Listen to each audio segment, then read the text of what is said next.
একটু পরেই শুনবেন সর্বশেষ বিশ্ব সংবাদ। আপনারা বিবিসি শুনছেন ঢাকায় FM 100, রাজশাহীতে 88.8, খুলনায় 88.8। আপনারা যেখানে আছেন বিবিসি আপনার সাথেই আছে।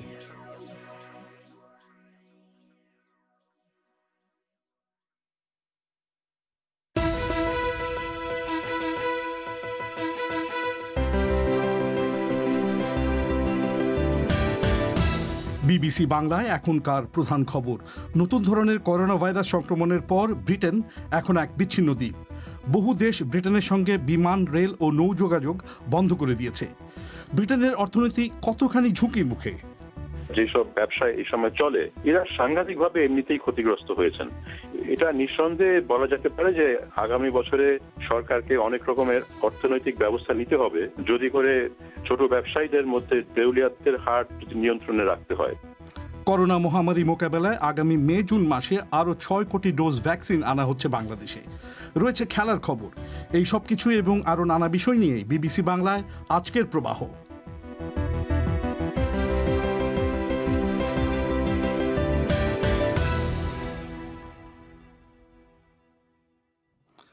বিবিসি বাংলার সন্ধেবেলার আয়োজন প্রবাহ শর্টওয়েভ ছাড়াও প্রচারিত হচ্ছে FM তরঙ্গে বাংলাদেশের প্রধান 10টি শহরে, আর ইন্টারনেটে অনুষ্ঠানটি লাইভ প্রচারিত হচ্ছে bbcbangla.com ওয়েবসাইট থেকে।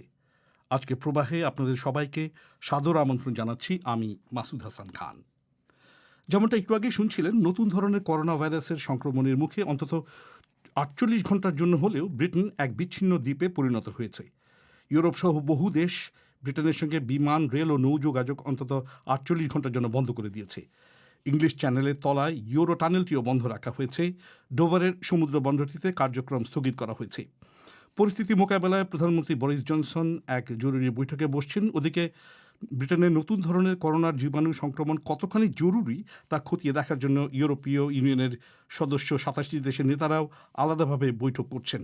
এ নিয়ে সর্বশেষ সংবাদ জানানোর জন্য আমাদের সঙ্গে অনুষ্ঠানে যোগ দিচ্ছেন সহকর্মী পুলক গুপ্ত। পুলক, ব্রিটিশ প্রধানমন্ত্রীর এই যে জরুরি বৈঠকের কথা আমরা শুনছি, কি জানা যাচ্ছে এই সম্পর্কে? মাসুদ, ব্রিটিশ সরকারের যে কোনো জরুরি পরিস্থিতি মোকাবিলার জন্য যে কমিটি, যেটাকে বলা হয় কোবরা, সেটার একটা বৈঠক হবে আজই আরো কিছুটা পরে। তাতে প্রধানমন্ত্রী বরিস জনসন সভাপতিত্ব করবেন। আর একটু আগেই জানানো হয়েছে যে প্রধানমন্ত্রী বরিস জনসন একটা সংবাদ সম্মেলনও করবেন ডাউনিং স্ট্রিটে, এবং সেটার লক্ষ্য হবে যে এই প্যান্ডেমিকের ব্যাপারে সর্বশেষ তথ্য দিয়ে জনগণকে অবহিত করা। তবে অন্যদিকে যেটা হচ্ছে যে ইউরোপের সঙ্গে এখন, যেটা আপনি শুরুতেই বলেছেন, যে ব্যবসা বাণিজ্য, পর্যটন থেকে শুরু করে সড়ক এবং বিমান পথে প্রায় সব যোগাযোগই এখন বন্ধ, এবং বলা হচ্ছে যে এই পদক্ষেপগুলো সাময়িক এবং বিভিন্ন দেশ, ইউরোপের বিভিন্ন দেশ বিভিন্ন রকমের পদক্ষেপ নিচ্ছে। তবে ইউরোপিয়ান কাউন্সিলের একটা বৈঠক আজকেই হওয়ার কথা, যেটা ইউরোপের দেশগুলোর যে কর্মপন্থা সেটার একটা সমন্বয় করবে, কারণ এখন পর্যন্ত এক একটা দেশ এক এক রকমের পদক্ষেপের কথা ঘোষণা করেছে। তো কি ধরনের পদক্ষেপের কথা মানে আমরা শুনতে পাচ্ছি যারা ইউরোপ?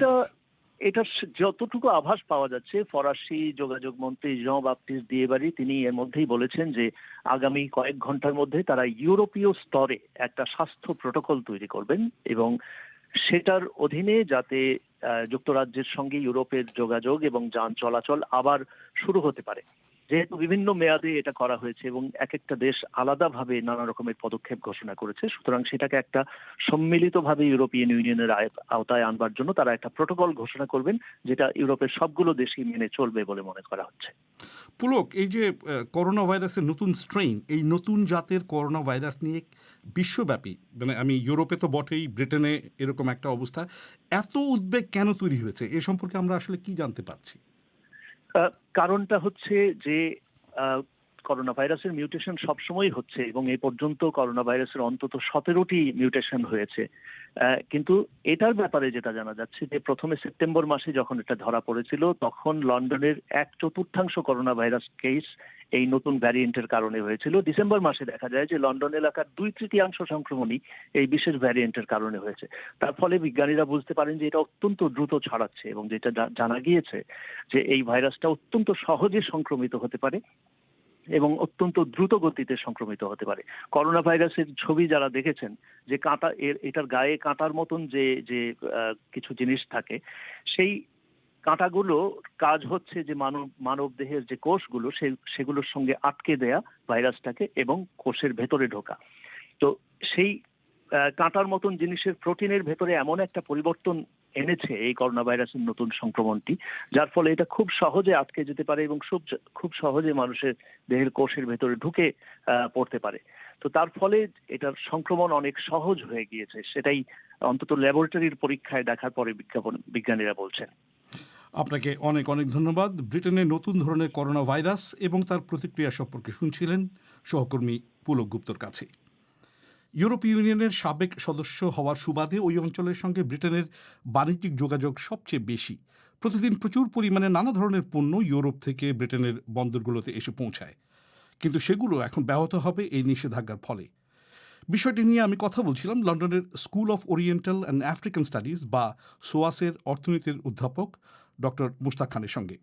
তার কাছে আমি জানতে চেয়েছিলাম, বিমান, রেল, সড়ক আর নৌ যোগাযোগ বন্ধ থাকার ফলে ব্রিটেনের অর্থনীতির উপর সর্বশেষ এই ঘটনাগুলোর কি কোনো নেতিবাচক প্রভাব পড়তে পারে? এটা নির্ভর করছে এটা কতদিন চলে এবং কতটা কড়াকড়ির সঙ্গে এই নিষেধাজ্ঞাগুলো চলতে থাকে। আসলে এতে করে আমরা যেটা বুঝতে পারছি যে এই কোভিড নিয়ে বিশ্বব্যাপী একটা আতঙ্ক সৃষ্টি হয়েছে, কারণ এখন এই নতুন নমুনাটি এটা আসলেই কি বেশি মারাত্মক কিনা সেটা কিন্তু বৈজ্ঞানিকভাবে আমরা জানি না। আমরা যেটা জানি যেটা সম্ভবত এটার সংক্রমণ হারটা আগের থেকে একটু বেশি।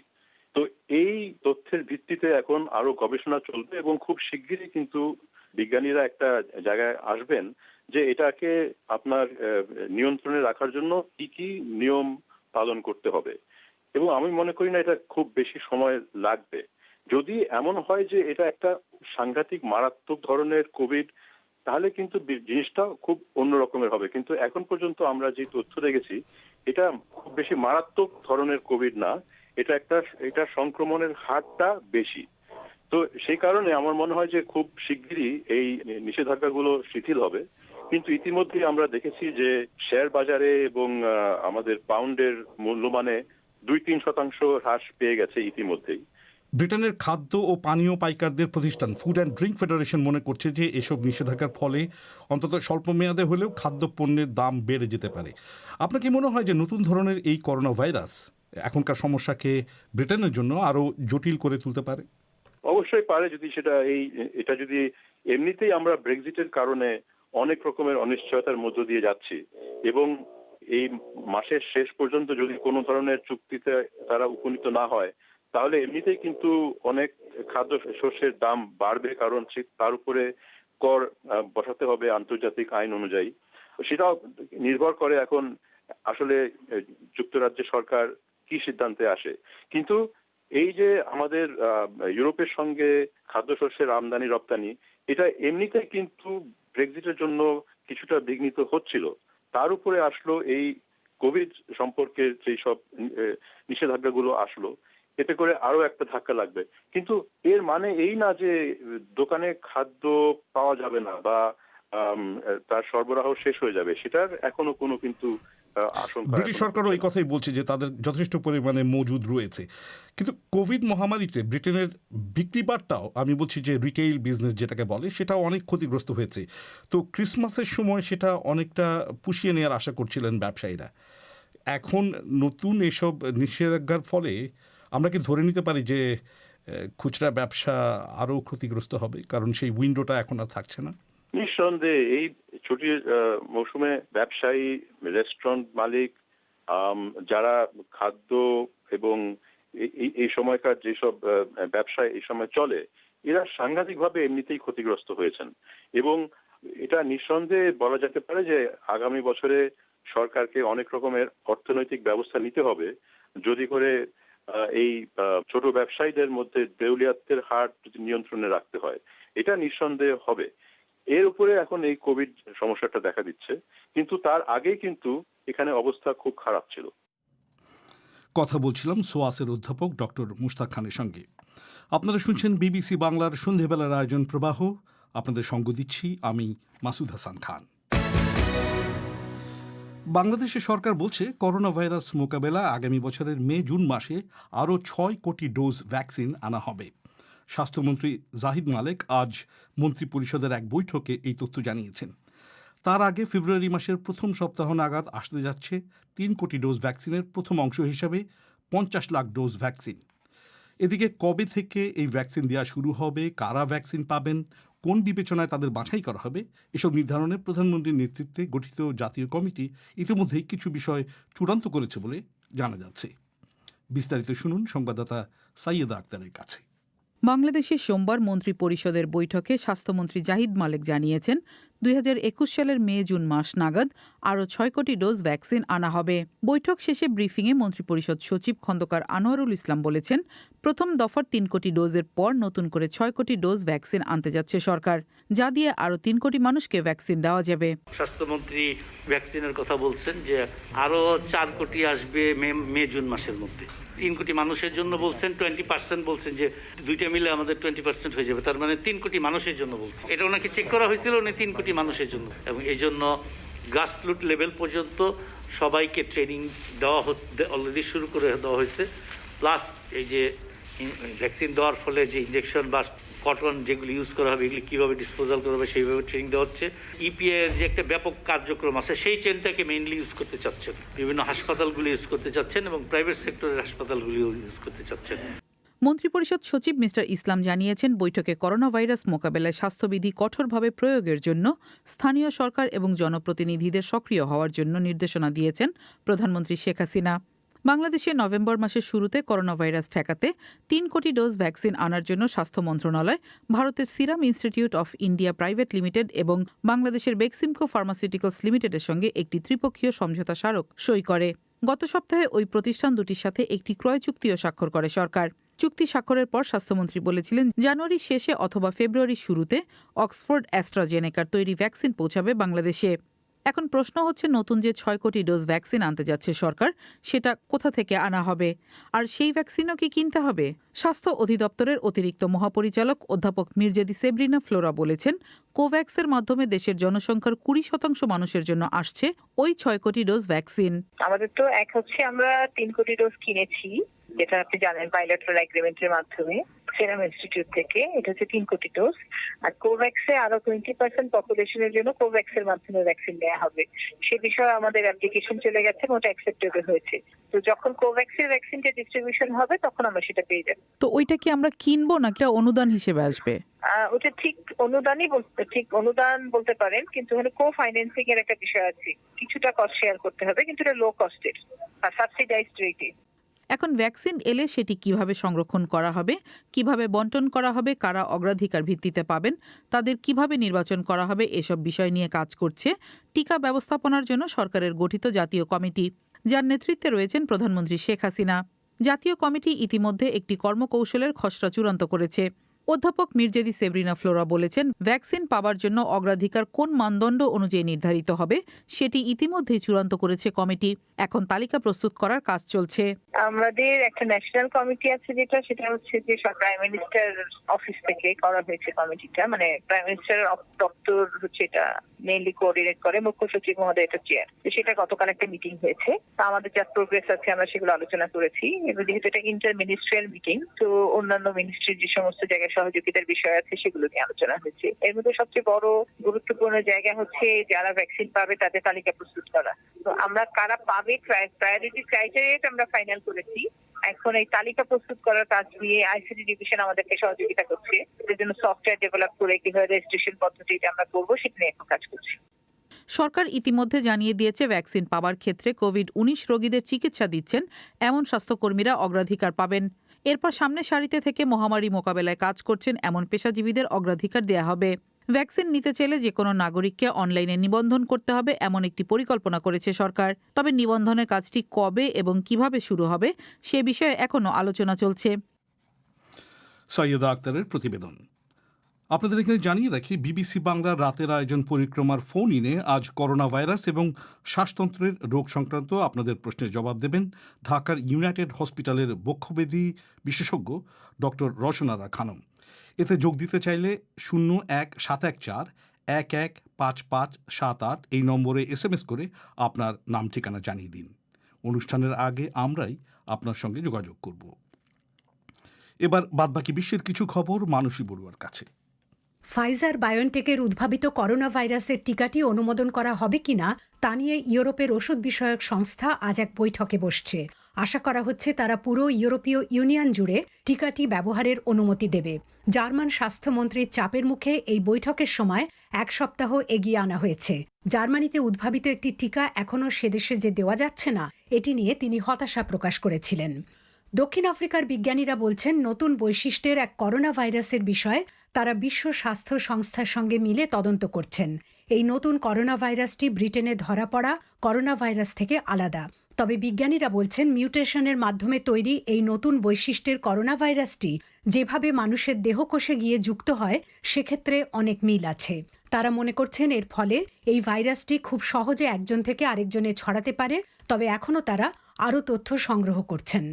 ওষুধ কোম্পানি অ্যাস্ট্রাজেনেকা এবং রাশিয়ার গামালিয়া ইনস্টিটিউট তাদের উদ্ভাবিত করোনা ভাইরাসের দুটি টিকা নিয়ে সহযোগিতার জন্য যে সমঝোতা করেছে রুশ প্রেসিডেন্ট পুতিন তাকে অভিনন্দন জানিয়েছেন। এই দুটি প্রতিষ্ঠান এখন দেখবে তাদের দুটি টিকার সম্মিলিত ফল কোভিডের বিরুদ্ধে আরও ভালো কাজ করে কিনা। নেপালে প্রধানমন্ত্রীর পার্লামেন্ট ভেঙে দেওয়ার সিদ্ধান্তের বিরুদ্ধে সুপ্রিম কোর্টে 3টি আবেদন জমা পড়েছে। একজন আবেদনকারী, যিনি পেশায় আইনজীবী, রয়টার্স বার্তা সংস্থাকে বলেছেন পার্লামেন্ট ভেঙে দিয়ে প্রধানমন্ত্রী কেপি ওলি কার্যত সাংবিধানিক অভ্যুত্থান করেছেন। ক্ষমতাসীন দলের মধ্যে সমর্থন কমতে থাকায় মেয়াদ শেষ হওয়ার 2 বছর আগেই প্রধানমন্ত্রী ওলি সংসদ ভেঙে দিয়েছেন। ভারত নতুন কিছু কৃষি আইনের বিরুদ্ধে তাদের মাসব্যাপী বিক্ষোভের অংশ হিসেবে কৃষকরা অনশন ধর্মঘট শুরু করেছেন। রাজধানী দিল্লির উপকণ্ঠে তাদের সমাবেশস্থলে কৃষকরা দলে দলে ভাগ হয়ে 24 ঘণ্টা করে অনশন করবেন। বৃহস্পতি এবং শনি গ্রহ আজ রাতে এমনভাবে সারিবদ্ধ হবে যে খালি চোখে আকাশে এই দুই গ্রহকে অভিন্ন একটি বড় উজ্জ্বল আলো হিসাবে দেখা যাবে।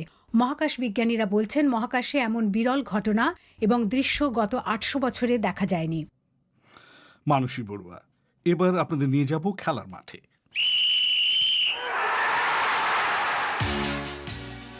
খেলার খবর পড়ছি রাহেল মাসুদ। ম্যাচ শুরুর 6 সেকেন্ডের মধ্যে বল জালে পাঠিয়েছেন এসি মিলানের পর্তুগিজ ফরওয়ার্ড রাফায়েল লিয়াও। এটি ইতালিয়ান লিগের ইতিহাসের দ্রুততম গোল। 21 বছর বয়সী এই ফুটবলার ইতিহাস গড়েছেন এই গোল দিয়ে। ওদিকে আজ আন্তর্জাতিক ক্রিকেট কাউন্সিল তাদের টেস্ট র্যাঙ্কিংয়ের হালনাগাদ করেছে, যেখানে দেখা গেছে 8 রানে 5 উইকেট। এই অস্বাভাবিক বোলিং ফিগার নিয়ে জশ হেজেলউড সেরা 5-এ জায়গা করে নিয়েছেন টেস্টের সেরা বোলারদের তালিকায়। 2018 সালের মার্চ মাসের পরে এই প্রথম সেরা 5-এ জায়গা পেয়েছেন হ্যাজেলউড। প্যাট কামিন্স আছেন 1 নম্বরেই। টেস্ট বোলারদের তালিকায় আছেন 3 জন অস্ট্রেলিয়ান বোলার, আরেকজন মিচেল স্টার্ক। ভারতের রবিচন্দ্রন অশ্বিন উঠে এসেছেন 9 নম্বরে। বুমরা আছেন 10 নম্বরে টেস্ট বোলারদের তালিকায়। বিরাট কোহলির দল 36 রানে অল আউট হলেও 2 ইনিংসে সর্বোচ্চ রান এসেছে তার ব্যাট থেকেই। তাই র্যাঙ্কিংয়ে স্টিভ স্মিথের সাথে ব্যবধান কমিয়েছেন ভারতের অধিনায়ক। 13 রেটিং পয়েন্ট পিছিয়ে থেকে 2 নম্বরে আছেন কোহলি। করোনা ভাইরাসের মধ্যেই বাংলাদেশে শুরু হয়ে গেছে অ্যাথলেটিক্সের বিভিন্ন পর্যায়ের খেলাধুলা। বাংলাদেশের একজন স্বর্ণজয়ী অ্যাথলিট মাবিয়া আক্তার সীমান্ত, যিনি এসি গেমসে স্বর্ণ জিতেছেন। গেমসে ওয়াইল্ড কার্ডের সুযোগ পাওয়ার জন্য নিয়মিত অনুশীলন করে নিজেকে ঝালিয়ে নিচ্ছেন মাবিয়া। এখনও পর্যন্ত অলিম্পিকের কোনো দিন তারিখ নির্দিষ্ট করে বলা হয়নি। কিভাবে বিভিন্ন পর্যায়ের অ্যাথলিটরা অলিম্পিকে জায়গা করে নেবেন সেটাও নিশ্চিত করে বলেনি অলিম্পিক কমিটি। তাই মাবিয়া আক্তার সীমান্ত এখন চোখ রাখছেন অলিম্পিকের দিকে, কিভাবে সেখানে জায়গা করে নেওয়া যায়। একটা কোয়ালিফাই বাকি আছে, ওটা যদি ওনারা পুনরায় করতে চায়, লকডাউনের যেহেতু শেষ হয়ে গেছে অলিম্পিকের ডেট কনফার্ম হওয়ার পরে, তাহলে সেটাই আমি পার্টিসিপেট করব। আর যদি তারা এই করোনা ভাইরাসের জন্য সেটা কম্প্রোমাইজ করে, তাহলে আমার শর্ত তো হয়েই গেছে। যেটা রেজাল্ট এসেছিল সেটা হচ্ছিল 50-50 রেজাল্ট এসেছিল, যে আমার ইনপুট পারফরমেন্স আছে এবং আমার কোয়ালিফাইং স্পিরিট আছে। তো আমাকে ওনারা বিবেচনায় রেখেছে, লাস্ট কোয়ালিফাইয়ের পরে তারা ফাইনাল করবে। লকডাউনে আমার একটা প্লাস পয়েন্ট হয়েছিল যে আমার একটা ইনজুরি রিকভার হয়েছে, কিছুটা 100% হয়নি, কিছুটা হয়েছে, যার জন্য এখন ট্রেনিং করতে পারছি এবং নিজের বডি ওয়েটটা মাইনাস করেছি এবং নিজের পুরনো জায়গায় এসেছি। সম্প্রতি একটি আন্তঃসংস্থা প্রতিযোগিতায় মাবিয়া আক্তার সীমান্ত প্রথম স্থান অধিকার করেছেন। ইংলিশ প্রিমিয়ার লিগের লিডসের সাথে 6 গোল দিয়ে পয়েন্ট তালিকার 3 নম্বরে উঠে এসেছে ম্যানচেস্টার ইউনাইটেড। আজ রাতে রয়েছে চেলসি ও ওয়েস্ট হ্যামের মধ্যকার একটি ম্যাচটি শুরু হবে বাংলাদেশ সময় রাত 2টায়। নিউজিল্যান্ড ও পাকিস্তানের মধ্যকার তৃতীয় টি-20 ম্যাচ আগামীকাল দুপুর 12টায় শুরু হবে। এই সিরিজটি ইতোমধ্যে নিষ্পত্তি হয়ে গেছে। সিরিজের প্রথম দুটি ম্যাচেই জয় পেয়েছে নিউজিল্যান্ড। ওদিকে প্রথম টেস্টের পাকিস্তান স্কোয়াড থেকে বাদ পড়েছেন বাবর আজম ও ইমামুল হক। চোটের কারণে এ দুজনকে দলে রাখা হয়নি। ইমরান বাট এখনও পর্যন্ত যিনি কোনো টেস্ট খেলেননি, তিনি 17 সদস্যের এই স্কোয়াডে জায়গা করে নিয়েছেন। পাকিস্তান এবং নিউজিল্যান্ডের মধ্যকার প্রথম টেস্ট ম্যাচ 26শে ডিসেম্বর বক্সিং ডেটে অনুষ্ঠিত হবে মাউন্ট মঙ্গোয়াইতে। রাহান মাসুদ। বাংলাদেশে নির্বাচন কমিশনের বিরুদ্ধে গুরুতর অসদাচরণ এবং দুর্নীতির অভিযোগ তুলে 42 জন বিশিষ্ট নাগরিক যে বিবৃতি দিয়েছেন তা নিয়ে রাজনৈতিক অঙ্গনে ব্যাপক আলোচনা সৃষ্টি হয়েছে। এমন বিবৃতির পেছনে রাজনৈতিক উদ্দেশ্য থাকার অভিযোগ এনে আওয়ামী লীগ নেতারা বলছেন তারা বিষয়টাকে রাজনৈতিকভাবেই মোকাবেলা করবেন। অন্যদিকে বিরোধী দল বিএনপি নির্বাচন কমিশনের বিরুদ্ধে ওই বিবৃতিকে স্বাগত জানিয়েছে। দুদিন আগে 42 জন বিশিষ্ট নাগরিক নির্বাচন কমিশনের বিরুদ্ধে বিবৃতি দেওয়ার পাশাপাশি রাষ্ট্রপতির কাছে চিঠি দিয়ে সুপ্রিম জুডিশিয়াল কাউন্সিল গঠনের দাবি জানিয়েছেন। ঢাকা থেকে কাদির কল্লোল। নির্বাচন কমিশনের বিরুদ্ধে নির্বাচন পরিচালনায় ব্যর্থতার অভিযোগ অনেক পুরনো। এখন কমিশনের বিরুদ্ধে আর্থিক অনিয়মসহ দুর্নীতির অভিযোগ সামনে এনেছেন 42 জন বিশিষ্ট নাগরিক। আওয়ামী লীগের সিনিয়র কয়েকজন নেতা নির্বাচন কমিশন নিয়ে এমন বিবৃতির সাথে বিএনপির যোগসূত্র থাকার অভিযোগ করেছেন। দলটির প্রেসিডিয়াম সদস্য এবং মন্ত্রী ডক্টর আব্দুর রাজ্জাক জানিয়েছেন, বিষয়টি নিয়ে তারা তাদের দল এবং সরকারের উচ্চ পর্যায়ে আলোচনা করেছেন। তারা মনে করেন এখন হঠাৎ করে এই বিবৃতি দেয়া হয়েছে রাজনৈতিক উদ্দেশ্য থেকে, আর এই বিবৃতিতে স্বাক্ষরকারীদের সবাই বিস্তারিত সবকিছু জেনে স্বাক্ষর করেছেন কিনা এ নিয়েও তাদের সন্দেহ তৈরি হয়েছে বলে ডক্টর রাজ্জাক উল্লেখ করেন। তিনি বলছিলেন, যারা বিবৃতি দিয়েছেন জাতির অনেক গুরুত্বপূর্ণ ইস্যুতে অনেক সময় তারা নীরব থাকেন। এই কয়েকদিন আগেই জাতির পিতার ভাস্কর্যকে ধর্মান্ধরা স্বাধীনতা বিরোধী শক্তি ভাঙ্গা হচ্ছে, সেই ব্যাপারে কিন্তু ওনারা কোনো বক্তব্য দেন না। আপনি নিজেও জানেন যে সুপ্রিম জুডিশিয়াল কাউন্সিল নিয়ে প্রধান বিচারপতির বিষয় নিয়ে অনেক উনি নিয়ে এসেছিলেন, তখনই তো আমরা এটা নিয়ে অনেক আলোচনা করি। কাজে এই সুপ্রিম জুডিশিয়াল কাউন্সিলের ইস্যু নতুন করে এনে তার সাথে নির্বাচন কমিশনকে জড়িয়ে বক্তব্য রাজনৈতিক উদ্দেশ্যে দেওয়া হয়েছে। যখন আমরা দেখছি যে দেশে একটা অস্থিরতা সৃষ্টি করার জন্য এই যে ধর্মান্ধ হেফাজত চেষ্টা করছে, তার মধ্যে নতুন একটা উপাদান আমার মনে হয় ঢুকিয়ে দেওয়া হয়েছে। অধ্যাপক সিরাজুল ইসলাম চৌধুরী, সুলতানা কামাল এবং বদিউল আলম মজুমদার সহ 42 জন বিশিষ্ট নাগরিকের বিবৃতির পেছনে নির্বাচন কমিশনও রাজনীতি দেখছে। একজন নির্বাচন কমিশনার অবসরপ্রাপ্ত ব্রিগেডিয়ার শাহাদাত হোসেন চৌধুরী বলেছেন, দু একটি পত্রিকায় প্রকাশিত অভিযোগের বিরুদ্ধে তারা বিভিন্ন সময় প্রতিবাদ করেছিলেন, কিন্তু সেসব অভিযোগই এখন সামনে আনা হয়েছে। এদিকে বিএনপি মহাসচিব মির্জা ফখরুল ইসলাম আলমগীর বিশিষ্ট নাগরিকদের এই বিবৃতির জন্য ধন্যবাদ জানিয়েছেন। তবে তিনি বলেছেন, তারা দীর্ঘদিন ধরেই এসব অভিযোগ নিয়ে কথা বলছেন। 42 জন যে বক্তব্য দিয়েছেন সেই কথাগুলো তো আমরা বহু আগে থেকেই বলছি। 2018 নির্বাচন এবং পরবর্তীকালে আপনার সমস্ত স্থানীয় সরকার নির্বাচনগুলোতে তাদের পক্ষপাতিত্ব পুরোপুরি সরকারের পক্ষে কাজ করা, এবং বলা যায় যে একটা চরম একটা ব্যর্থতা, অযোগ্যতা, তা সবই প্রমাণ দিয়েছেন এই নির্বাচন কমিশন। সেদিক থেকে এই 42 জন যে বিশিষ্ট নাগরিক যে বক্তব্য দিয়েছেন, এটা তো আমরা গত 2 বছর ধরেই বলছি, গত নির্বাচন থেকেই বলছি। তবে বিষয়টিতে আওয়ামী লীগ নেতাদের বড় প্রশ্ন হচ্ছে সুপ্রিম জুডিশিয়াল কাউন্সিল গঠনের দাবি নিয়ে। 2017 সালে সংবিধানের ষোড়শ সংশোধনীর মাধ্যমে বিচারপতিদের অপসারণের ক্ষমতা সংসদের হাতে নেওয়া হয়েছিল। সে সময় প্রধান বিচারপতি ছিলেন এস.কে. সিনহা। তখন তার নেতৃত্বে আপিল বিভাগ সংসদের সেই ক্ষমতা বাতিল করে সুপ্রিম জুডিশিয়াল কাউন্সিলের হাতে ক্ষমতা ফিরিয়ে আনার রায় দিয়েছিলেন। এর বিরুদ্ধে সরকারের রিভিউ আবেদন আপিল বিভাগে রয়েছে। যেহেতু বিষয়টি এখন বিচারাধীন, সে কারণে দেশে এখন জুডিশিয়াল কাউন্সিল নেই এবং এই ইস্যুতে নতুন করে বিতর্ক সৃষ্টির চেষ্টা করা হচ্ছে বলে আওয়ামী লীগ নেতারা মনে করছেন। বিবৃতিদাতাদের মধ্যে অন্যতম বদিউল আলম মজুমদার বলেছেন, তারা আইন অনুযায়ী রাষ্ট্রপতির কাছে প্রতিকার চেয়েছেন। এটার ভিত্তিটা হলো যে গণমাধ্যমে অনুসন্ধানের রিপোর্ট প্রকাশিত হয়েছে, এমনকি একজন নির্বাচন কমিশনারও প্রধান নির্বাচন কমিশনারের বিরুদ্ধে নিয়োগ দুর্নীতির অভিযোগ তুলেছেন। আমরা যেটা করেছি, আমরা তো নিজেরা তদন্ত করি নাই এবং আমরা তাদেরকে দোষী সাব্যস্ত করি নাই। আমরা এইসব ব্যাপকভাবে আলোচিত বিষয়গুলো নিয়ে আমার রাষ্ট্রপতির দৃষ্টি আকর্ষণ করেছি, তিনি যাতে তদন্তের ব্যবস্থা করেন। এগুলো অভিযোগ এবং তদন্তের ভিত্তিতে এর যদি সত্যতা পান তাহলে তিনি ব্যবস্থা নেবেন, তাদেরকে অপসারণ করবেন। সংবিধানের 93 অনুচ্ছেদে সুস্পষ্টভাবে যে এই পদ্ধতিতে অভিযোগ করা যায়, আমরা সেটা অনুসরণ করেই আমরা করেছি। এই বিবৃতিদাতাদের আরও দুজন জানিয়েছেন তাদের আবেদনের ভিত্তিতে কোনো ব্যবস্থা নেওয়া হবে না, এটা তারা জানেন। এরপরও অভিযোগগুলোর গুরুত্ব বিবেচনায় নিয়ে তা জনসমক্ষে তুলে ধরার লক্ষ্য থেকেই তারা এই বিবৃতি দিয়েছেন। কাদির কল্লোলের প্রতিবেদন। এবার আজকের সোশ্যাল মিডিয়ার খবর। ধন্যবাদ মাসুদ। সামাজিক মাধ্যমে আলোচিত খবরগুলো নিয়ে হাজির হয়েছি আমি আফরোজা নীলা, আর সঙ্গে আছি আমি রায়হান মাসুদ। করোনা ভাইরাসের নতুন সংক্রমণ ছড়িয়ে পড়া এবং যুক্তরাজ্যের সঙ্গে ইউরোপের কয়েকটি দেশের বিমান চলাচল বন্ধ, যে খবরটি আপনারা কিছুক্ষণ আগে শুনছিলেন, সেই খবরটি সোশ্যাল মিডিয়াতে আজ বেশ ট্রেন্ডিং। খবরটি নিয়ে বিবিসি বাংলার ফেসবুক পাতায় রাজকুমার চক্রবর্তী লিখেছেন, আবার নতুন শুনেছিলাম বেশি রূপ পাল্টায় মানুষ, এ দেখি মানুষের থেকেও বেশি রূপ পাল্টায়। যাই হোক, আমাদেরও দ্রুত ব্যবস্থা নেওয়া উচিত। মোহাম্মদ হোসেন লিখেছেন, নতুন ভ্যারিয়েন্টের এই করোনা 70% বেশি ট্রান্সমিটেবল, তবে মোটেই আগের ভ্যারিয়েন্টের মতো ততটা প্রাণঘাতী নয়। আর শামীম আহমেদের মন্তব্য, করোনাটা দেখি মারাত্মক চরিত্রহীন, এক এক জায়গাতে এক এক রূপ ধারণ করছে। আরিফ হোসেন বলছেন, একটি প্রাণ তার পরিবারের সত্তা, পুরো পৃথিবী। দেশের জনগণের সর্বোচ্চ সুরক্ষা দেয়া সরকারের মুখ্য দায়িত্ব। সেই লক্ষ্যে বাংলাদেশ সরকারও ব্রিটেনের ভ্রমণ সহ যাবতীয় যাতায়াত নিয়ে ভেবে দেখা উচিত। মনিরুজ্জামান শিকদার লিখেছেন, পৃথিবী থেকে সুখ মনে হয় চলে যাচ্ছে। এরকম নানা ধরনের মন্তব্য আছে। এর পাশাপাশি করোনা ভাইরাস সংক্রমণ নতুনভাবে ছড়িয়ে পড়ায় সৌদি আরব যে 1 সপ্তাহের জন্য আন্তর্জাতিক ফ্লাইট স্থগিত করেছে, এটাও কিন্তু বেশ ট্রেন্ডিং।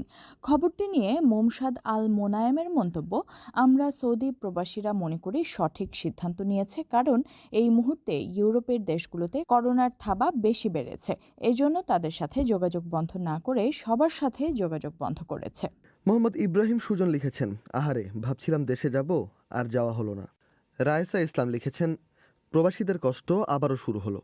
আসলে করোনা ভাইরাসের কারণে অনেক প্রবাসী যে দেশে আসতে পারছেন না, অনেকে দেশে এসে ফিরতে পারছেন না, এরকম নানা ধরনের ভোগান্তি কিন্তু মহামারীর শুরুর সময় থেকে আমরা দেখতে পাচ্ছিলাম। নীলা, একদম ঠিক রায়হান। এরকম নানা ধরনের খবরাখবর কিন্তু আপনারা জানতে পারবেন বিবিসি বাংলার ওয়েবসাইট ও ইউটিউব চ্যানেলে।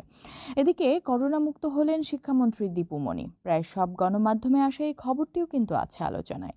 বিভিন্ন সংবাদ মাধ্যমে আসা খবরে তার ভাইকে উদ্ধৃত করে বলা হচ্ছে যে পরপর 2টি পরীক্ষার ফলে করোনা ভাইরাস নেগেটিভ এসেছে শিক্ষামন্ত্রীর। এই মাসের প্রথম সপ্তাহে জানা যায় যে তিনি করোনা ভাইরাসে আক্রান্ত হয়েছেন। তখন এই নিয়ে নানা ধরনের প্রতিক্রিয়া দেখা গিয়েছিল সোশ্যাল মিডিয়ায়। তার সুস্থতা কামনা করে অনেকেই অটো পাসের প্রসঙ্গটি টেনে আনছিলেন। আজও ঠিক তেমনটিই দেখা যাচ্ছে। নীলা, যেমন পুষ্প সুলতানা প্রভা লিখেছেন, 2020 সালের এইচএসসি 13 লাখ অটো পাস শিক্ষার্থীদের দোয়ার ফল।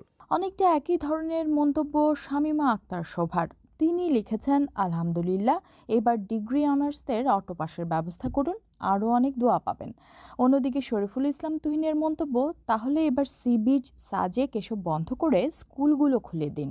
ফকির রোকন শাহ তিনি লিখেছেন, দয়া করে স্কুল কলেজগুলো খুলে দেন, বাচ্চাদের কী পরিমাণ লেখাপড়ার ক্ষতি হচ্ছে তা বোঝানো যাবে না। মোহাম্মদ জাফর রেজা বলছেন, এই খুশিতে শিক্ষা প্রতিষ্ঠানের ছুটি আরও বাড়ানো হোক। মাহমুদুল হক প্রশ্ন করছেন, ওনার করোনা হলো কিভাবে? উনি তো করোনা আসার পর থেকে মনে হয় ঘর থেকেও বের হয়নি। এর দ্বারা প্রমাণিত হয় করোনা ঘরে থাকলেও হতে পারে, আবার বাইরে গেলেও হতে পারে। এদিকে বিএনপি আজ বাংলাদেশ ভারত সীমান্ত হত্যার প্রতিবাদে কালো পতাকা উত্তোলনের যে কর্মসূচি পালন করেছে, সেই খবরটিও আছে আলোচনায়। খবরটি নিয়ে আয়শা জাবিনের মন্তব্য, আশা করি এবার আপনাদের কর্মসূচি আন্দোলনের মাধ্যমে গণতন্ত্রের ধারাবাহিকতা অক্ষুণ্ণ থাকবে। আর হোসেন মাহমুদ লিখেছেন, বুঝলাম এই সরকার কিছুই করছে না, যখন ক্ষমতায় ছিলেন তখন আপনাদের পদক্ষেপ কি ছিল? মারুফ খান প্রশ্ন করেছেন, এখনো পর্যন্ত সীমান্তে কাঁটাতার নির্মাণ করা হচ্ছে না কেন? সাথী লিখেছেন, সীমান্তে অবৈধভাবে যাওয়া আসা, গরু পাচার এগুলো বন্ধ করা যায় কিভাবে তা ভেবে কথা বলুন, কর্মসূচি পালন করুন। তো এই ছিল সামাজিক যোগাযোগ মাধ্যমে আলোচিত খবরগুলো নিয়ে আমাদের আজকের আপডেট। সঙ্গে থাকার জন্য ধন্যবাদ সবাইকে। এবারে অধিবেশন শেষ করার আগে সংবাদ শিরোনাম আরেকবার। নতুন ধরনের করোনা ভাইরাস সংক্রমণের পর ব্রিটেন এখন এক বিচ্ছিন্ন দ্বীপ। বহু দেশ ব্রিটেনের সঙ্গে বিমান, রেল ও নৌ যোগাযোগ বন্ধ করে দিয়েছে। করোনা মহামারী মোকাবেলায় আগামী মে-জুন মাসে আরও 6 কোটি ডোজ ভ্যাকসিন আনা হচ্ছে বাংলাদেশে। বিবিসি থেকে আমাদের পরবর্তী অনুষ্ঠান পরিক্রমা প্রচারিত হবে আজই, বাংলাদেশ সময় রাত 10:30 আর ভারতে রাত 10টায়। সেই অনুষ্ঠানে থাকছে ফোন ইন। সেই অধিবেশন শোনার আমন্ত্রণ জানিয়ে এখনকার মতো বিদায় নিচ্ছি আমি মাসুদ হাসান খান। ধন্যবাদ বাংলা আয়োজনে সঙ্গ দেওয়ার জন্য।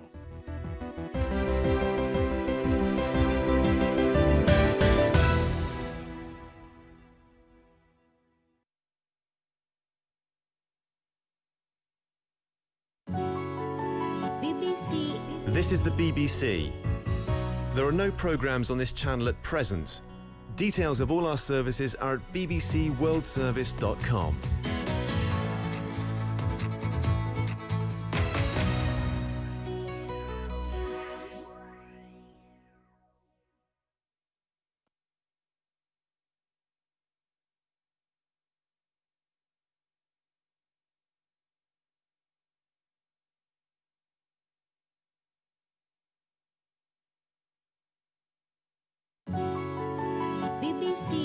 This is the BBC.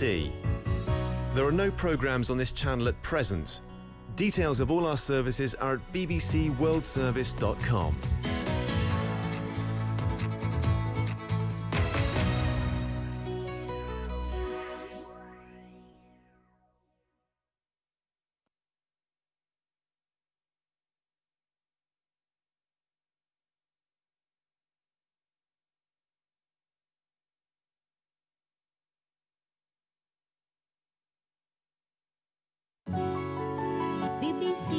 This is the BBC. There are no programmes on this channel at present.